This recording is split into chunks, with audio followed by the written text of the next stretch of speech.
Votre santé est votre bien le plus précieux. Si vous souhaitez prendre soin de vous et mieux vivre votre travail, bienvenue dans l'aventure Mon Job en Forme. C'est un podcast qui explore toutes les questions d'hygiène de vie et de santé au travail grâce aux conseils d'invités captivants. Un lieu d'échange bienveillant pour s'inspirer des meilleures pratiques. Je m'appelle Aurélien Matt, responsable communication chez Horizon Santé Travail. Plongeons ensemble dans le monde passionnant de la santé au travail. Bienvenue dans ce nouvel épisode de Mon Job en Forme. Nous allons parler d'un sujet souvent sous-estimé au quotidien alors qu'il a un impact important, les nuisances sonores. Le bruit est partout, quel que soit le secteur d'activité. Et les conséquences sont physiques et mentales. Au-delà de la dégradation de l'ouïe, le bruit génère de la fatigue, du stress ou encore des troubles de l'attention. Pas besoin d'avoir du bruit à pleine puissance pour en subir les inconvénients. Pour en parler, je reçois Mathilde Silva Gomez, infirmière en santé au travail et technicienne HSE, pour mieux en comprendre les enjeux et surtout les moyens de prévention. Bonjour Mathilde. Bonjour Aurélien, bonjour tout le monde. Alors, qu'est-ce qu'on entend exactement par nuisance sonore au travail ? Alors, quand on parle de nuisance sonore, on parle essentiellement du bruit. Le bruit est défini par l'INRS par un ensemble de sons qui sont perçus par l'oreille humaine comme étant gênantes ou désagréables. Donc, suivant la personne, on va percevoir différents bruits de manière différente. On peut rentrer par exemple dans un magasin et avoir une musique d'ambiance. Certaines personnes vont la trouver agréable, d'autres non. Mais le bruit aussi sert d'alerte. Donc quand vous êtes dans un immeuble et que vous entendez retentir la sirène, c'est un signal qui est désagréable parce que le son en général est fort, mais ça vous sert d'alerte pour vous dire qu'il est temps d'évacuer parce que potentiellement peut-être qu'il y a le feu. Ou alors ça peut être tout simplement quand on entend la sonnerie d'un téléphone et que vous êtes concentré sur certaines tâches. Donc oui, c'est perçu comme quelque chose d'étant désagréable. Donc il y a un côté qui est plutôt subjectif dans la perception du son. L'unité de mesure du bruit, en général, celle qui est la plus connue en tout cas, c'est le décibel. À partir d'un certain seuil, on considère que l'oreille humaine est quand même en danger. Alors, tu as parlé de la musique dans les magasins, par exemple, tu as parlé des sirènes. Quels sont les types de bruits les plus courants dans les environnements professionnels ? Alors, actuellement, on est en échange. Donc, le type de bruit, si je peux me permettre, qu'on pourrait associer à notre conversation, ce seront des bruits aériens. Le son de la voix est conduit par l'air, tout simplement. Il existe aussi des bruits dits ambiants. C'est l'ensemble des sons que vous pouvez percevoir dans votre environnement immédiat. Ça peut être par exemple le bruit de l'ascenseur, le bruit des conversations que vous avez autour de vous. Donc tout ça, ça compose les bruits ambiants ou les bruits de fond. Il y a aussi les bruits de la route. Alors comme son nom l'indique, c'est tout ce qui est lié à la circulation routière. Ça va être les klaxons, les sirènes, quand il y a des interventions urgentes. Et ça peut être quand les voitures redémarrent après le passage du feu rouge au feu vert. Il y a aussi les bruits d'impact. Quand vous marchez sur une surface qui est solide, ça émet des sons. Donc tout ça, ça s'appelle les bruits d'impact. Quand vous marchez avec des talons et que vous entendez le fameux clic, clic, clic, quand vous percez parce que vous voulez mettre un tableau au mur et qu'il faut mettre un clou, tout ça, ça fait partie des bruits d'impact. Il y a d'autres types de bruits, mais c'est vraiment du spécifique. Donc là, je vous ai cité vraiment les bruits les plus courants. Tout à l'heure, tu as parlé de normes. Comment peut-on déterminer si le niveau de bruit est trop élevé ou potentiellement dangereux ? Alors, il y a deux possibilités pour savoir si le niveau sonore est important. Sans passer par les mesurages, vous pouvez par exemple l'évaluer tout simplement quand vous êtes en train de discuter avec un collègue ou un ami et que vous êtes à moins d'1 mètre. Si vous êtes obligé d'élever la voix, ça veut dire que peut-être qu'il y a un problème. Ou lorsqu'en cours de journée, quand vous êtes en train de travailler, brusquement, vous pouvez entendre des bourdonnements ou des sifflements au niveau des oreilles. C'est des phénomènes qui peuvent se produire aussi quand vous arrivez en fin de journée. Ça veut dire que potentiellement, vous avez peut-être été exposé à des niveaux sonores élevés.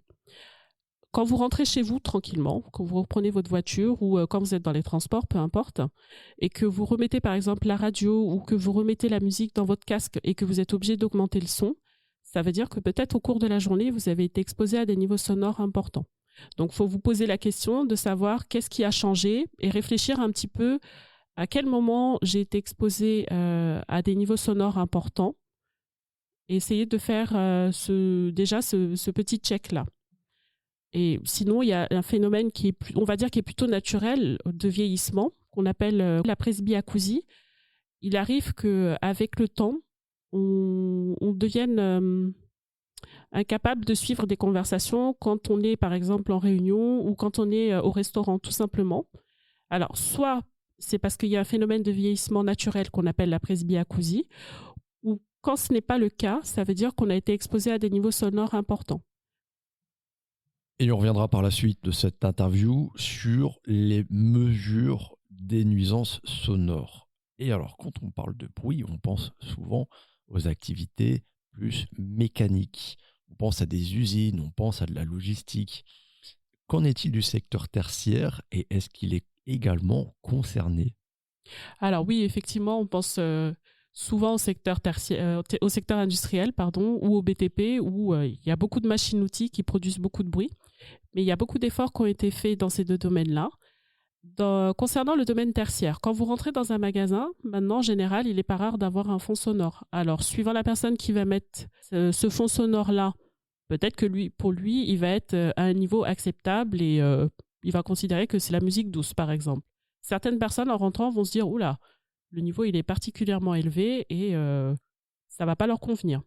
Donc, il y a ce point-là déjà. Et ensuite, maintenant, on se rend compte qu'il y a de plus en plus d'employeurs qui ont fait le choix du flex office ou de l'open space.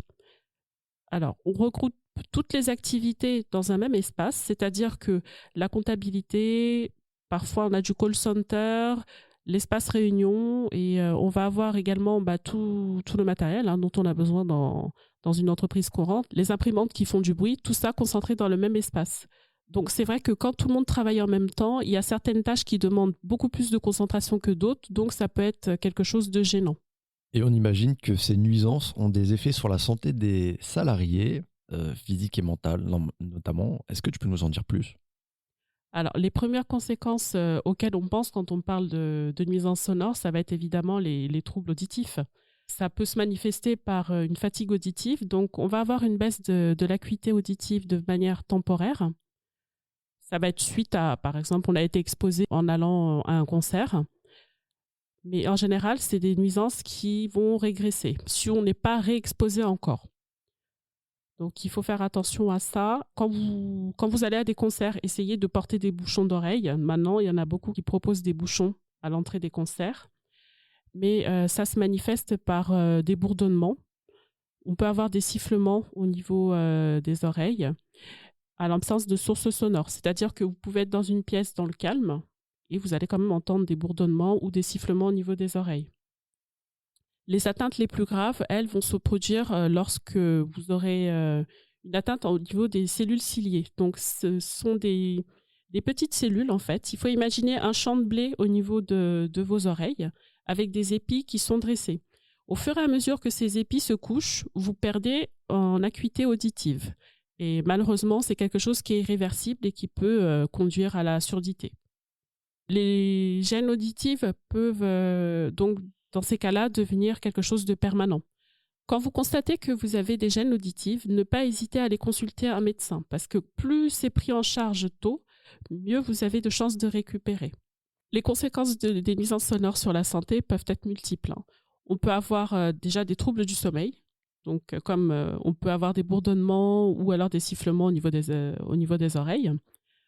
Il y a également des conséquences cardiovasculaires. Certaines personnes vont développer de l'hypertension et ça peut même aller jusqu'à l'infarctus. Donc, prudence par rapport à ça.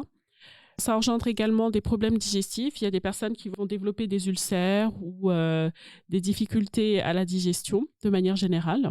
Ça engendre également de la fatigue, du stress, des difficultés de concentration, une diminution de la vigilance. Et ça, par contre, c'est source d'accidents. Surtout quand on fait un travail qui est un petit peu technique ou alors si vous êtes amené à prendre la route, tout simplement. Donc, attention à ça. Il peut y avoir aussi un sentiment d'isolement qui va se développer parce que quand vous n'êtes plus capable de communiquer avec les personnes autour de vous ou quand vous ne percevez plus ce qui se dit autour de vous, ça a tendance à isoler beaucoup les gens. C'est vrai qu'on parle beaucoup de la baisse de l'audition et on n'imagine pas toutes les conséquences qu'il peut y avoir et qui en découlent, et tu l'as très justement expliqué. Les employeurs peuvent réduire les nuisances sonores au travail, mais qu'est-ce qu'ils peuvent faire exactement? Il faut bien comprendre que le bruit, les nuisances sonores, au même titre que les autres risques, doivent être évalués dans le document unique d'évaluation des risques professionnels, le fameux DU. Donc ça obéit à une législation qu'on peut retrouver dans le Code du travail, hein, tout simplement. Donc la première étape va consister à évaluer le bruit. Quand vous avez des remontées des salariés vous disant qu'ils sont gênés pour faire leur travail, qu'ils trouvent que l'environnement est bruyant, ne pas hésiter justement à effectuer des mesurages. Donc pour ça, pas hésiter à vous adresser à votre médecin du travail qui est entouré d'une équipe de préventeurs qui peuvent venir justement et vous aider dans cette démarche concernant les mesurages. Et ensuite, une fois que les mesurages sont faits, on peut vous aider à apporter des solutions techniques. Soit il faut cloisonner certaines machines qui sont considérées comme étant les plus brillantes. Typiquement, quand on est en open space et que les imprimantes sont disséminées un petit peu partout dans l'environnement, peut-être penser à réaménager l'espace en les mettant un petit peu à l'écart des bureaux. Mais la première étape, en général, va consister à mettre en place ce qu'on appelle des éléments de protection collective, parce qu'elle touche un maximum de personnes. Donc ça peut être, on réfléchit par exemple si on a un projet de réaménagement de l'espace, donc réfléchir à l'activité qui va s'y dérouler, réfléchir à l'implantation des machines, déjà dans un second temps, réfléchir à la réduction du bruit à la source. Les machines qui sont bruyantes, ne pas hésiter à les mettre effectivement, soit vous les mettez dans une autre pièce si c'est possible, ou alors si elles doivent rester dans le même espace que les bureaux, réfléchir peut-être à les capoter, ou alors à les mettre sur des tapis anti-vibration. Ensuite, on réfléchira plutôt à la réduction du bruit à la source. Ça va passer par le choix des équipements. Maintenant, sur certains équipements, vous pouvez trouver un indice qui vous indique le nombre de décibels, c'est-à-dire le niveau sonore qui est émis par cet appareil quand il est en fonctionnement. Donc, préférez plutôt ceux qui émettent le moins de bruit. Réfléchir à l'organisation du travail. Est-ce que, par exemple, cette tâche-là, il n'est pas plus judicieux de la faire à ce moment-là parce qu'il y a peut-être moins de monde dans l'entreprise et peu de personnes qui seront gênées, voire même personne. On peut faire une action sur la propagation du bruit. Alors, ça va consister à rajouter, par exemple, des cloisons qui vont absorber le bruit, justement, ou réfléchir à la manière dont on peut cloisonner certains appareils qui sont particulièrement bruyants. Donc pour ça, ne pas hésiter à s'appuyer sur votre service de santé-travail. Hein. On est là pour vous conseiller dans cette démarche-là. Effectivement, c'est un excellent conseil, s'orienter vers son service de prévention et de santé au travail. Autour du médecin du travail, il y a des spécialistes qui peuvent vous donner des conseils personnalisés selon votre situation. Il faut toujours privilégier ou commencer par les mesures de protection collective. C'est bien ça. Les mesures de protection individuelle restent quand même très connues et font l'objet de beaucoup d'attentes de la part des entreprises. Est-ce que tu peux un peu nous en parler, les différents types de pays, etc., qu'on peut mettre en place? Communément, on admet qu'un salarié peut être admis à des seuils de 80 décibels par jour sur une période de travail de 8 heures sans que ça mette sa santé en danger. Au-delà de ces seuils, il est nécessaire d'effectuer des mesurages pour savoir précisément à quel seuil ils sont exposés et bien évidemment mettre une protection collective. Si la protection collective n'est pas suffisante, il va falloir envisager de mettre dans ces cas-là des protections individuelles. On peut commencer par les fameux bouchons que tout le monde connaît, qui sont accessibles dans le commerce, hein, les boules caisses. Donc c'est des bouchons qui sont à mouler soi-même et à mettre dans le conduit auditif. Ils sont souples, donc ça permet de s'adapter à un maximum de conduits auditifs. Par contre, ils sont jetables. Ne pas les réutiliser. Donc les bouchons d'oreille préformés sont à utiliser, on peut les réutiliser plusieurs fois. Par contre, il faut les nettoyer après chaque utilisation, sinon ils perdent en efficacité. Il faut bien regarder au niveau de la notice. Il est indiqué dessus le nombre de fois où vous pouvez les utiliser. Ensuite, nous avons ce qu'on appelle les bouchons anti-bruit avec un arceau. Alors, c'est des bouchons qui sont déjà préformés ou moulés. Ils sont retenus entre eux par un arceau central qui est plutôt rigide. On en trouve beaucoup chez les ouvriers qui travaillent dans le bâtiment. Ça permet de bien maintenir les bouchons à l'intérieur du conduit et tout en continuant à travailler. Ensuite, vous avez des bouchons anti-bruit qui sont moulés et sur mesure. Ceux-là, ce sont les plus chers. Donc, ils sont fabriqués à partir d'un moulage de l'oreille. Ils sont individuels. Donc, c'est un audioprothésiste qui vient faire le moulage du conduit auditif. Ensuite, à partir de ce moulage, les bouchons seront effectués sur mesure pour la personne concernée. Il y a également dedans des filtres anti-bruit qui sont inclus. Donc, en général, ceux-là, ils sont préconisés pour des personnes qui travaillent fréquemment au bruit. Ensuite, on peut avoir ce qu'on appelle des casques anti-bruit, tout simplement. Donc là, vous avez 2 grosses coquilles qui vont venir englober toute l'oreille, de manière à ce que l'ensemble de l'appareil auditif soit complètement isolé du bruit. On considère que ce sont les équipements qui sont les plus efficaces à l'heure actuelle. Quoi qu'il en soit, le choix des EPI va être fait en fonction de l'activité de chaque entreprise. Si les salariés sont régulièrement exposés et que les seuils sont très élevés, peut-être qu'ils iront plutôt sur des casques anti-bruit, mais ça va rester conditionné à l'activité. Et je voulais faire aussi un petit aparté. Il y a beaucoup de personnes qui posent la question de savoir si les casques avec réducteur de bruit qu'on utilise sur les smartphones, par exemple, quand on écoute la musique, peuvent être considérés comme des protecteurs individuels collectifs. La réponse est non. Quand vous mettez votre smartphone, en général, quand vous commencez à monter trop le son, sur la plupart maintenant, vous voyez qu'il y a une petite bande qui apparaît, soit vous êtes dans le jaune, soit vous êtes vous allez du vert jusqu'au rouge. Donc, il est bien évident que quand vous êtes dans le rouge, il va falloir redescendre. Mais en aucun cas, il ne constitue un élément de protection individuel, en fait. C'est juste une alerte. Parce que même si vous êtes bien isolé et que vous n'entendez plus les bruits extérieurs, par contre, en ce qui concerne le niveau sonore qui sort de votre appareil, là, non, il n'y a pas de protection. C'était une précision intéressante, en effet, parce que je pense qu'il y a beaucoup de personnes qui doivent se poser la question, et si tu l'évoques, c'est que tu as déjà eu la question pas mal de fois. C'est ça. Et les salariés, de manière individuelle, est-ce qu'ils ont des leviers d'action à leur niveau, au travail, et puis même, pourquoi pas, par extension aussi dans la vie quotidienne? Tout à fait. Déjà, il faut commencer par travailler de manière, on va dire, en respectant les règles. Je ne sais pas si on peut vraiment dire respecter les règles, mais bon, après, ce sont plutôt des règles de bon sens. Quand vous sortez d'un endroit, évitez de claquer la porte, par exemple. On n'a pas le droit de s'énerver. Non, on n'a pas le droit de s'énerver, en effet. Non, mais évitez de claquer la porte, parce que si vous êtes déjà dans un niveau sonore qui est un petit peu limite, le fait de claquer régulièrement les portes, tout ça, ça va venir se surajouter. Il y a dans certaines pratiques, on voit souvent les personnes qui travaillent dans l'industrie, quand ils travaillent sur des palettes, ils ont tendance à, quand ils ont fini de dépalettiser, hop, je jette la palette.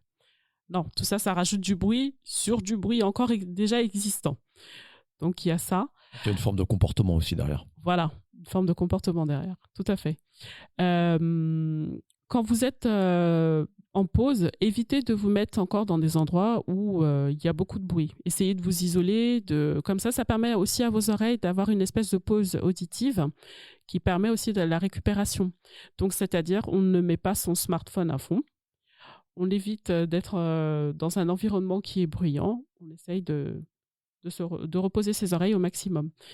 Quand vous êtes au travail, quand votre employeur vous fournit des EPI, que ce soit des bouchons, des casques, peu importe, il est important de les mettre pour préserver vos oreilles. Donc, bien respecter les consignes de travail.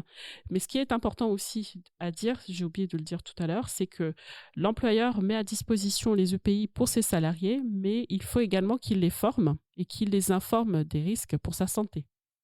Est-ce que l'employeur peut pénaliser un salarié qui ne met pas les EPI? Tout à fait. Il peut le pénaliser. Alors après, on va rentrer dans la politique interne de chaque entreprise.